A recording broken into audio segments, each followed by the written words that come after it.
Teman-teman, di video kali ini kita akan membahas huruf yang ke-18 dalam huruf hijaiyah, yaitu huruf Ain. Makhraj atau tempat keluar daripada huruf Ain itu berada di tenggorokan atau al-halqu. Caranya cukup mudah.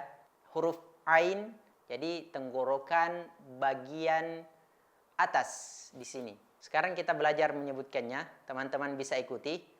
A-i-u-ba' an ani a'na minal mu'ni ma'i an ani a. Sekali lagi. A'i'u ba'u an ani a'na minal mu'ni ma'i an ani a. Teman-teman, kalau merasa video ini bermanfaat, jangan lupa like, komen, share, dan subscribe. Terima kasih.